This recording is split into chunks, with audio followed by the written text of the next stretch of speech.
इनके लबे रंगी की निछावर थी कि जिसने खाने के दौरान हर लुक़मे पर क्या पढ़ते रहने से खाना पेट में नूर होगा और बीमारी वगैरह दूर होगी। तो इस वजीफ़े को भी अपनी ज़िंदगी में जो है वो शामिल कर लें। वजीफ़ा बहुत छोटा है।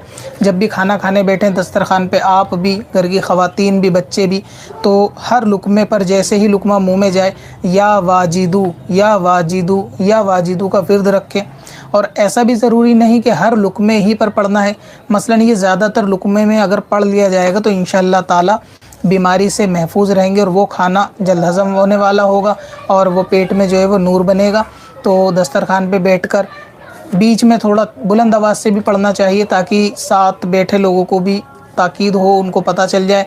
घर में ख़वातीन हैं या मरीज़ हैं जिनको खाना हज़म नहीं होता, गैस वगैरह की परेशानी होती है या कब्ज़ की या दूसरी पेट से रिलेटेड, तो इंशाअल्लाह ताला अच्छी नियतों के साथ अगर खाना खाते वक्त हर लुक़मे पर या वाजिदू पढ़ेंगे तो अच्छा रहेगा। और बेहतर यह है कि बिस्मिल्लाह हर लुक़मे पर और या वाजिदू के साथ पढ़ें, यानी बिस्मिल्लाहिर्रहमानिर्रहीम या वाजिदू, फिर खाएं, फिर लुक़मा अच्छी तरह चबाएं, बहुत अच्छे से चबाने के बाद उसको निगलें, फिर अगले लुक़मे पर बिस्मिल्लाहिर्रहमानिर्रहीम या वाजिदू।